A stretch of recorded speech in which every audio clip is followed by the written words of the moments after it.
5 states, Pennsylvania, Georgia, Michigan, Wisconsin, and Oregon, all at high risk of election-related militia violence. That's according to a study by Militia Watch and the Armed Conflict Location and Event Data Project. But who are these groups? NBC News correspondent Cal Perry got rare access to the leaders of this growing movement.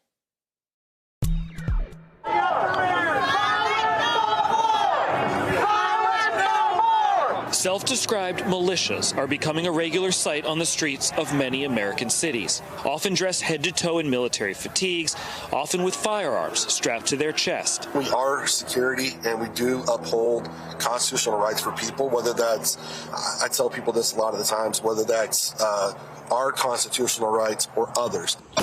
Nick Alsager leads the group BEAR, Brothers on Equal Amendment Rights. Do you think that's inciting, standing on the street with a... No, because you got to remember, you have the right to hold a weapon no matter what. I think it's people making an assumption based on what they believe. Let's all hug! We tried that earlier today, they separated. We've seen you out in Frankfurt, in Louisville. Why does your group come out on the streets?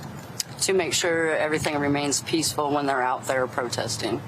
Tara Brandow is the leader of another militia that she says has over 80 members. We've seen them outside Kentucky's Capitol, heavily armed at rallies against COVID restrictions and on the edge of demonstrations for Breonna Taylor. We don't want the towns burnt down. We don't want anybody shooting each other. But law enforcement says a militia presence makes their job more difficult. It does not help the situation. It only exacerbates the situation. The police are doing all they can, but they got their hands tied and a lot of people against them. Guys, we've got to keep our composure. You understand? We cannot put our hands on somebody like that. And the increased presence of these militias has led many in the city to take precautions. Justice!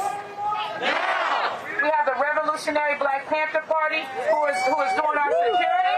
Are you worried about the presence of militias in Kentucky? I'm definitely worried about the presence of militias in Kentucky, especially since the legislative body that I serve in voted to allow people to carry open carry without a permit. Our legislative body has been very clear that it supports institutional and systemic racism. It's sending the message to these white militias that you're welcome here in Kentucky. Do you think that some of these white militia groups are racist? Well, some are, and some of the black groups are racist, too. I don't vouch for either one of them. Southern Poverty Law Center has photos of you carrying Confederate flags. Some people say that's racist. Well, some people say it's racist. Some people don't. People in my group are Puerto Rican, blacks, Cubans. I've got a mixture. These groups so visible now that this became a defining moment of the first debate. Proud Boys, stand back and stand by. So you thought it did kind of speak to your group? I think it did. Other groups. I think it did. And I think the reason why he said to, stand back and stand by was, he sees it the same way. And like many, he fears the election could bring unrest. Are we talking civil war? Because people say civil war in these groups all the time. I think that's a possibility. I think it's probably a really close possibility. And though most people will try to make it a black and white thing, I don't think it's a black and white thing. It's a right and left thing.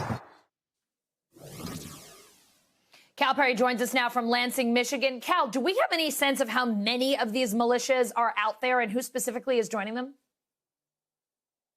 Yeah, we do. The Southern Poverty Law Center is tracking 181 of them. There could be more, of course. Those are the ones that they have identified. As for who is joining them, I have to tell you, the coronavirus has been an absolute boost and a boon for the recruitment on these militias, especially when you listen to the way the president talks about these lockdowns as though they are a breach of liberty. That attracts a lot of people to these groups, Allison. Cal, let's talk about the thread that links all of them. Is there one particular or central connective thread or belief that runs through all of these groups? And are all or most of them Trump supporters? It's interesting. I would say most of them are sort of a libertarian view that they think government should not be a part of their lives. That's why you see them standing out on the streets. But no, they don't agree on a lot of things. Those armed group members we spoke to, they condemned the plot against the governor of Michigan here. They said they don't support Trump. But that said, in the past, when you have these militia groups, and most of them are libertarian, there's usually no connection to the president. There are a large number of groups who do side with President Trump, Allison. All right, Cal Perry in Michigan, thanks so much. Hey, NBC News viewers, thanks for checking out our YouTube channel. Subscribe by clicking on that button down here and click on any of the videos over here to watch the latest interviews, show highlights, and digital exclusives. Thanks for watching.